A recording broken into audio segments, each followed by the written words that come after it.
news has emerged as a global topic of concern, and there is a risk that efforts to counter it could lead to censorship, the suppression of critical thinking and other approaches contrary to human rights laws. The panel at Republic Media Network's Social Media Summit 2021 discusses the issue of misinformation and fake news and the way forward. A digitized disease has plagued the world. A misinformation epidemic has hit the world. And social media is the biggest carrier. The dangers of fake news cannot be suppressed. As India goes digital, 1.3 billion Indians need to be safeguarded. Now is the time to sift fact from fiction. Now is the time to beat the fake news menace. Now is the time to pin responsibility. Today, the smartest minds, the biggest ideators, the social media movers and shakers come together on the Social Media Summit to fight against fake news.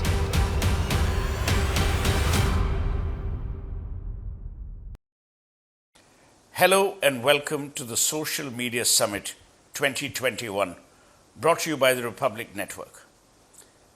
What I'm delighted about is the fact that Arnab Goswami and his team have put together the Social Media Summit 2021 with the purposefulness of analyzing, debating, discussing how the landscape of social media in India has changed, what it has done, who it has impacted, and what are the things we might need to tweak, what are the things we might need to self-introspect on.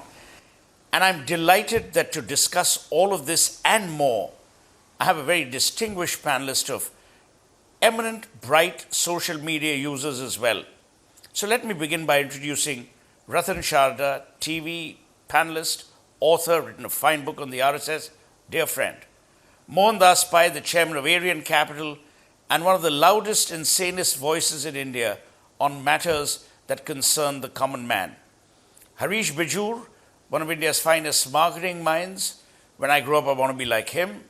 And Gaurav Pashnanda, who's had a stellar legal career and is an advocate and has many, many credits to his rather young but eventful career.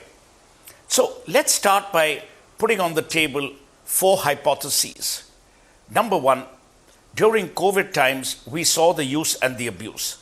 The use of social media was when people needed blood, when they needed hospital beds, when they needed people to help each other. And we saw how social media came to the rescue of ordinary, common citizens. We also saw the abuse. We saw rumor mongering. We saw fake news in the sense where photographs were taken of dead bodies, of people lying in body bags, which wasn't true. We saw people actually becoming alarmist and using social media to raise a bogey where none existed. Then we talked about what I call the advent of hatred in our country. That's the second thing that social media has been fanning. Clips are put on social media, clips which are doctored, which are not full, which are not in their entirety, and then assumptions are made, which then stoke fires which are so unnecessary in a country like ours. The third is what I would call from the economic platform, where people accuse each other of financial impropriety or some level of fudging of figures, and then we find out that's not true. And the fourth is reputational damage by just casting aspersions, insinuations on people's character just because there is no recourse. And even the Chief Justice of India, Justice N.V. Ramana, commented on that because the judges have also faced the wrath and the abuse of social media. So let me begin by asking Ratan Sharda, what are your thoughts on this, on the 4 hypotheses that I've laid out, and how do you believe India and Indians can arrest the abuse on social media? Suhel, thanks for inviting me to open the talk. What you have put on table is right, but I would say just to begin from the COVID period would be doing injustice to social media and also to the entire topic. Just to refresh the memories, the fake news is not the sole ownership of the social media. Fake news started much earlier. To give you a current times, in 1993, a famous chief minister gave out a fake news when there were 12 bomb blasts in Mumbai in 1993. He said there were 13 blasts. From there on, we had in 1998 use of social media for the first time, That was the fake news about nun rape Jhabua, which created a lot of bad blood about RSS and other people. It proved to be false. Nobody ever faced any punishment for that. Nobody faced any kind of reprisal from the from the courts also. And first use of social media for creating hatred, if you remember, was 2012, when Rohingya and to protect Rohingyas, there were riots all over India, agitations. The entire riots were planned through social media with morphed images, with images from Bangladesh, from Pakistan. So that is how it went on. That entire RSS terror story and Hindu terror story of 2006-2008, it was again fanned by the political leaders, by the government, and further amplified by the various people. So there are so many cases where you find that when such cases are put up by the media, when it was totally one-sided and monopolistic, nothing happened. And to my mind, actually, because then suddenly the non-left and the underprivileged, unwashed millions started using social media, suddenly the left grew, wary of the entire social media game. Though they still control the major part of it with the topmost investment in their portals, topmost investment in their electronic media, but they were scared. Suddenly fact-checking sites came up, fact checkers who themselves spread wrong news. So if that is the fake news level, then what exactly is the problem? To my mind, the more serious issue is not just the fake news, it is also biased news, because biased news to my mind is much more dangerous than the fake news.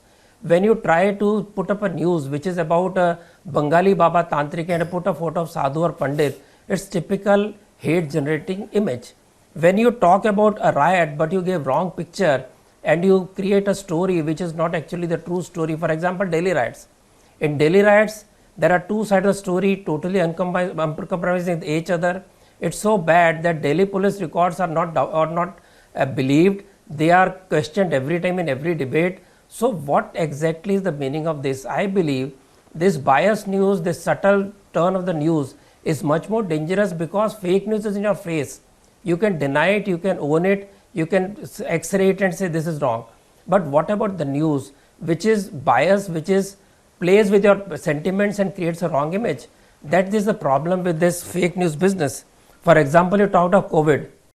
If you remember COVID, when something good happens to UP, it is not reported. When something bad happens, it is reported. When Kerala something goes right, it becomes a big news. When everything goes wrong, it's not a news. So my worry is that we have to fight this evil on every side. It's not a question of either left or right. It is the proliferation of people on the road. Every person with a mobile today is a broadcasting center. Every mobile today is a studio. So when that happens, we need much more strong laws.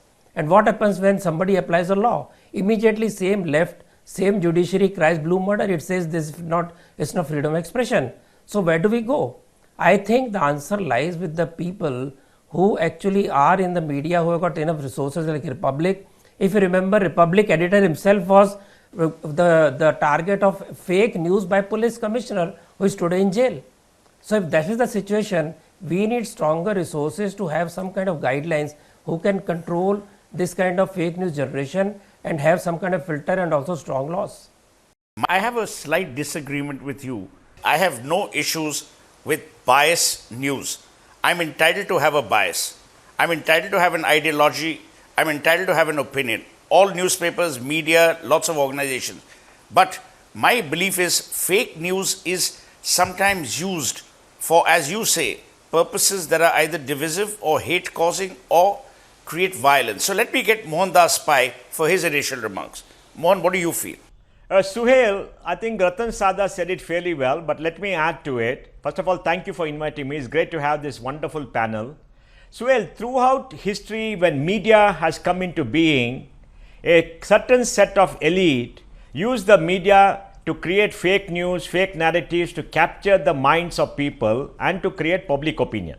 They were few, they were elite, they were owners of newspapers, political leaders and everybody else, editors of magazines, reputed, not reputed, etc. They were in charge of it. Suddenly social media opened it up for everybody. Like Ratan Sada said, everybody with a mobile phone and a data plan, it becomes a broadcaster. Suddenly the media is flooded with everything that is there in society. What is there on social media reflects what is there in society, except is amplified globally on a digital platform. Correct. With maybe 5.5 billion people can see at the same time if they're all connected.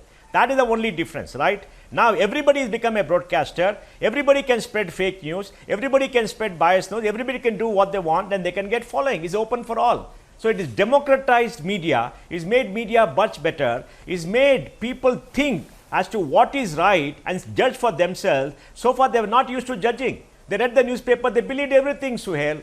Whatever Shekhar Gupta wrote, we all believed it. He wrote the fake news about that army thing, takeover. Many people believed it. Why? It's coming Well, in the newspaper. We're all brought up to believe what is there in the book and the newspaper is the truth.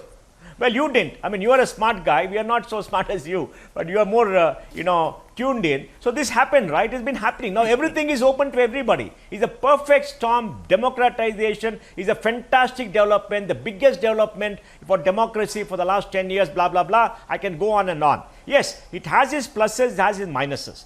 The plus is enormous amount of information, rebuttal, news coming every single moment from all over the world without anybody editing. The raw, bare fact about humanity all across the planet. People trying to control, fake news, gory details, all kind of stuff. On the other hand, the channels which used to monitor that and put it into a narrow prism regulated by law and regulation is all gone because you can't do it.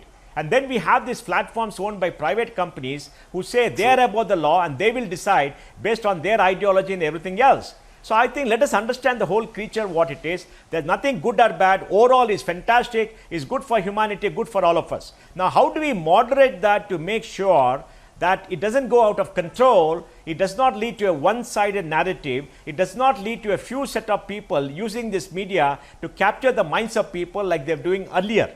The chances are less, but we need to moderate. If you want, you can talk about the moderation regulation at a later stage. But I just want to end by saying, Suhel, what is happening in social media is fantastic. Let us rejoice. But it has its pluses, like you said, it has its minuses. We must see how to make it much more useful, much more moderate than what it is today.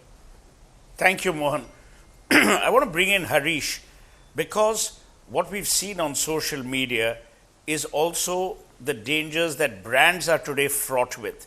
You know, if there are complaints, if there's viciousness against the brand. I mean, I have complained a lot, but genuine complaints against a lot of brands.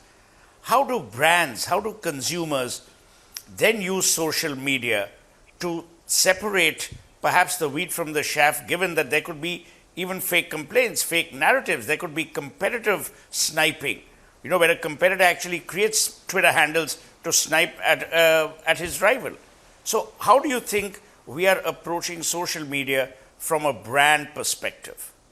Well, absolutely. Suhel, if you really look at it, I think social media has defined brands and branding altogether. And I would say that, you know, to an extent, this debate, fake news, started with, it's a classical debate between the curated mediums of yore, which is print and television, let's say, because you have an editor who curates it and is responsible for the content that goes out there, and the battle against the uncurated medium. And uncurated medium is every social media vehicle, because every Tom, Dick and Harish can tweet, and it's something that, you know, just gets out there and it can create a humongous amount of tumult.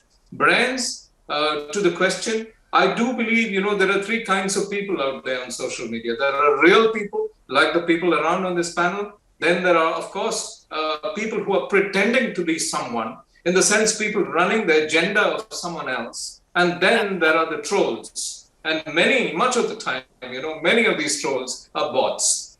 Now, as far as the consumer is concerned, the consumer doesn't know who is a bot, who is the real human being, and who is the one with the agenda. And that is the naivete of the Indian consumer. I must say that, because at the end of the day, we tend to always glorify the consumer and say the consumer knows everything that's happening. No, I'm afraid no.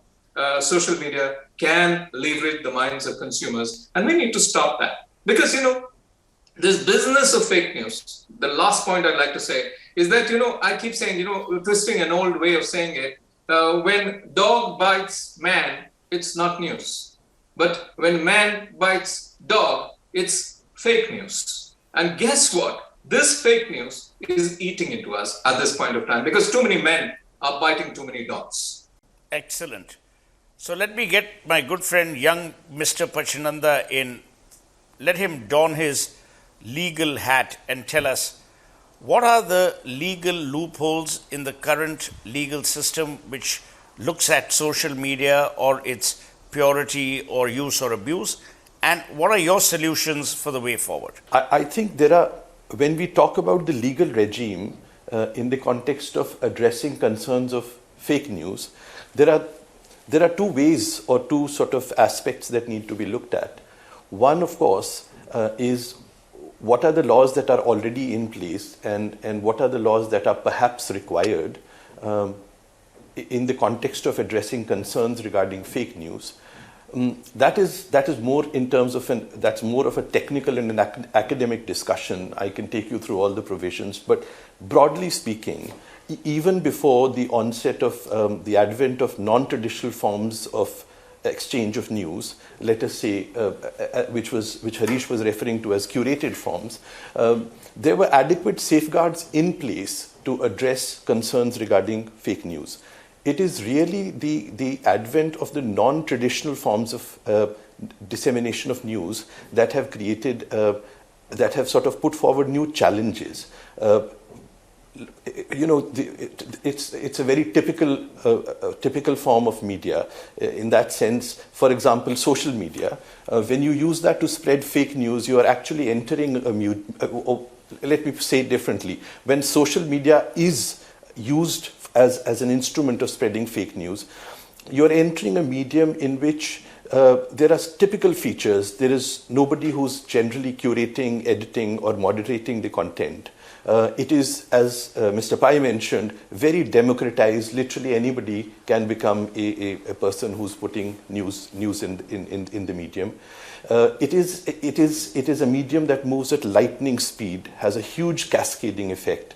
And there are increasingly polarized groups within this medium, in the sense that when you put up an article which is not entirely true in the newspaper, there will be people who will reflect upon it. Some will agree, some will disagree. But in social media and media, several other forms of communication that we are exposed to, there are very focused, polarized groups. In which members often, or people participating in those polarized groups, or shall I say echo chambers, often would contribute to the dissemination of that fake news, even without properly applying their mind. People would just look at the headline and forward it, and then it develops a life of its own. I think in the context of laws and the legal framework, personally, I have consistently held a view in the context of the legal framework that relates to fake news, is that the concern when people object to greater regulation or greater laws or greater involvement of the sort of legal system in regulating fake news in the non-conventional, non-traditional, newly emerging modes of dissemination of news. I think the concern is not so much about why is there law in this area regulating us. I think almost all of us would agree that there is some degree of regulation that is required. I think the concern really is that the process of law often is very painful, and that is what people are not happy to subject themselves to. Often a person who's accused or involved in some kind of litigation relating to an allegation that he, she, or an organization participated in disseminating fake news is not so worried if it hasn't really done anything wrong. But the worry is really that the process of the law will take so much of time that itself is a huge disincentive. And I think whenever we have any discourse relating to regulation and laws relating to sort of regulating social media, I think we need to address both platforms or both aspects simultaneously. And if we do that, if there is, for example, if there is greater effort to address this concern regarding the time that it takes to get rid of something, to have a frivolous case decided, if that was, let us say, 6 weeks, I think most of us wouldn't really mind greater regulation and greater clarity in any law relating to social media. So I really think that it's not really a debate about whether there should be more laws, whether there should be less laws. I think it is a foregone conclusion that there is scope or there is need to regulate fake news. Let me get back, Ratan, because Mohandas Pai also echoed the thoughts that you had. saying that fake news is not a recent phenomena, there is good, bad, blah, blah, blah. As we in India move forward, we have a lot of dangers swirling around us. And I'm not even talking about the most recent, which is the Talibanization of the region, thanks to the Americans. But I don't want to go there. There are border issues, there are national security issues, there are issues qua religion, there are issues qua the economy. You and I both, Ratan, know that political parties also hire armies of trolls, which, as I think Harish mentioned, are either fake people or just bots. Which person will cast the first stone to say that I'm ready to clean up my act, that I will not spread this? See, I disagree slightly with Pachananda. I don't think the people who spread fake news are in that mood of self-introspection or self-cleansing that they'll suddenly put their hands up and say, oh, we'll never do this again. That's not what they're alive for. That's not what they're in business for. How do we come to terms with this problem? There are only two ways. Do we accept that this is going to happen and we better be aware and more awake? Or do we say that, look, there has to be a counterbalancing either through a legal framework or through something else? What are your views? And I'll go through all the panelists on this. See, first of all, let me make a few points from what others have said so it becomes much more clearer. One good thing about social media is, though there are chances that corporates will be smudged with some kind of tar by using the social media, I have found that response to complaints on the social media are much faster, much better, including government. So definitely it's a positive on the social media. Secondly, we talked about the news. Social media is not just false news, fake news. Social media doesn't allow the news to die. You understand what I mean. Some of the news are suppressed by people, but somehow social media keeps on igniting it, and finally somebody takes recourse to action, whether it's Bengal violence, whether it's somewhere else. So any news which is sought to be suppressed cannot be suppressed because of social media. Thirdly, why are people watching so much of YouTube? I'm surprised with the number of subscribers that YouTube has. People no more believe the mainstream media. That is the problem. Problem is that by dividing traditional versus non-traditional, we are trying to separate two which are not separate anymore.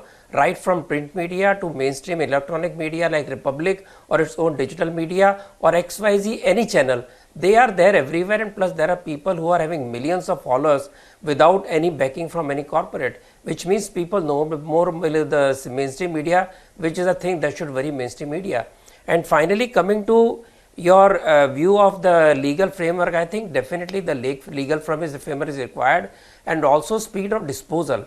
When somebody happens to an editor of a channel, for example, with a fake news, Arnab Goswami is picked up, and then nothing happens to the case. So where do you go? I mean, if a powerful editor cannot go anywhere, where do you and me go? There's a person picked up by police, put into jail thrice over in Mumbai because of certain views didn't match with the ruling party. So my view is that certainly a framework is required, but biggest bane of today's judiciary is the speed.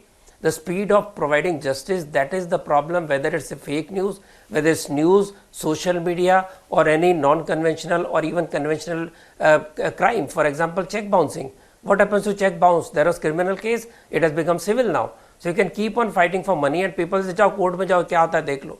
That is the problem. So we definitely need a framework. We definitely need some kind of filters which will be immediately picked up by the security forces, by the legal departments, by the judiciary. You cannot leave it open. You cannot. It's a huge danger. You know what happened in China border skirmish. There are fake news coming up. There was surgical strike. Fake news are coming up. There are attacks on what is happening in Afghanistan. Again, every kind of news.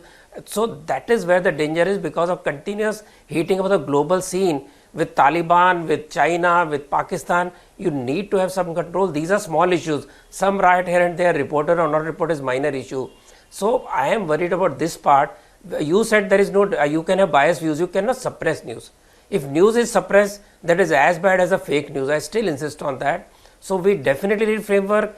We need a much speedy disposal of this particular issue. We cannot let it hang. So आपने कुछ डाल दिया, मैंने case कर दिया है. A young lawyer here put 3 cases against 3 people on, they were speaking on TV channel. The case has not moved for last 2 years. So what's the use? So the problem basically comes back to law implementation. Mohandas Pai, what are your views? where you come from. You're seeing it almost daily. Suhel, we need 5 things that we have to do. One, so many of the people who are on social media, who are moderates, middle of the road, like the great majority of citizens, who would just want to know news, want to debate, they should act as people who will verify the data and respond back in case they find something wrong as verifiers. It's actually happening today. You know, whenever you have a view, there's an opposing view, there's a lot of debate and things are happening, people are moderating. That is the moderating influence of the crowd. The genius of the crowd, that is required, and that is going to happen.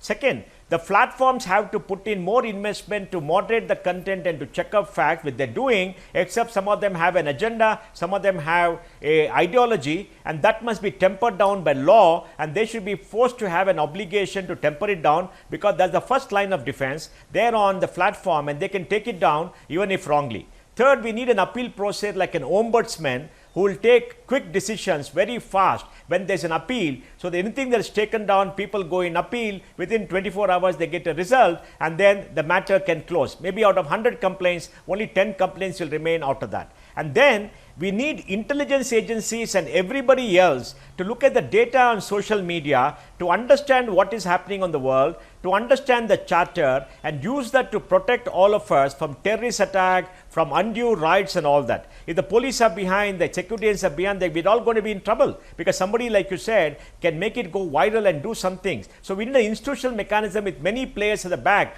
monitoring it to make sure that they can react in case there's a threat of violence, or there is some physical thing happening, or a kind of a movement that is beginning to happen, which is all wrong and which impinges upon the duty to protect us. And lastly, we need a fast track court and a quick recourse to law where summary judgments are available. Summary judgments, you go to court and the court decides in a week's time what has to happen. After that, the normal process courts can do. So we need a summary kind of justice system, because for too long, if it remains, either is removed or not removed, you infringe upon the rights of people. So we need to think of new institutional mechanisms to make this happen, and our current law and legal processes are not up to the point, and they will never be. So we need to put all this in place to make sure that instead of having 100 incidents today, we may be having 5 incidents which we have to tackle. Harish, yeah. Given what people have said, obviously there's a need for self-control, self-regulation, perhaps self-awakening, self-curbing. What are your views? Suhel, very quickly, I would say that, there are, social media has sparked this debate. And therefore, I think any legal view, any legal investigation must really look at what is the intent behind the messaging that is going out there. Because, social media, is it only a medium? If it's a medium, it's a vehicle. And the analogy I'd use is a vehicle needs a driver. So who is driving it? A vehicle needs fuel. What kind of fuel is driving it? And eventually, the idea is to say that at what speed is it being driven? Because, with technology on social media, there are algorithms that can actually take one kind of message and really cascade it hugely, and can take a real message and suppress it in totality. So I think looking at what is the intent behind it all, I think that's the important aspect. Mr. Pachananda? I have 3 points to make. First, of course, I think that there needs to be a balanced view in looking at both content creators and distributors of content, specifically in the context of social media. I see that there is this huge pushback whenever there is an effort to make distributors of content responsible, because they would often say that this is not a curated medium. It is not as if we are able to verify everything. I think the first step has to be greater responsibility, not necessarily criminal liability, but greater responsibility put on distributors of content.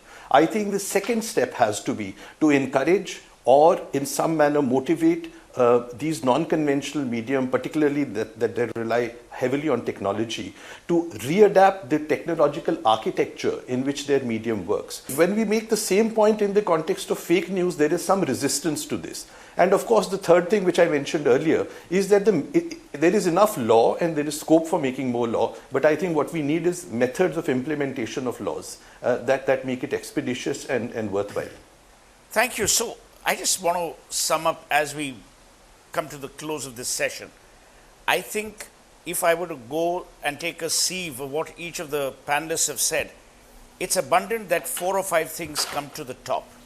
Number one, that this medium will continue to exist. We can't wish it away.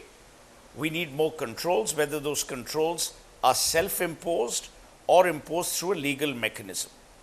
By and large, the view of the entire panel is that if they are legally enforceable, there must be swift legal decision making. There can't be cases like the rest of the legal system where they endure for years and years. I think the second is every panelist tends to agree that the medium has, can, and will be put to good use. But there will be rotten eggs who will use this, as Harish mentioned, either they are agenda driven or they are creations of technology in the form of bots. I think what Mohandas Pai said is that yes, there's a lot of good because it democratizes information. It democratizes news. It also democratizes opinion, which is very important. An opinion which you and I may not agree with, but it's the entitlement of the person making that opinion. And I think what both Mr. Pachananda and Ratan alluded to both in their opening and closing remarks is that as we go along, there has to be a context, and that context must guide either regulation or guide the principles by which distributors of this content will take the medium forward. On my part, I have been using social media for a long, long time. I have, by the grace of God, a lot of followers. I don't know why, but I've always had one principle of usage. My principle of usage is I will express an opinion no matter whether it is popular or unpopular. And number two, I will go out of my way, as everyone should, to tweet, retweet wherever people need the following: blood, hospital beds, more recently, unfortunately, oxygen, and certainly anything to do with pets. Because I think the medium has the propensity, the potential, and the power to help save lives, help change lives, and make India better. There will always be those who will follow a narrative of destruction. We don't need to bother about them. Thank you for being on this panel. I'm delighted that the Republic TV network is hosting the Social Media Summit 2021. For me, who's a great user of social media, and for all those who are on social media, this is going to be an outstanding exchange of views, analysis, and more importantly, understanding the contours and the mechanism by way of which we must use social media. So I think what Arnab Goswami and his team have done is remarkable, because to create something like the Social Media Summit 2021, you're putting together minds who will debate, who will analyze, and who will discuss the virtues and the pitfalls of something like social media. Thank you, and stay safe and stay blessed.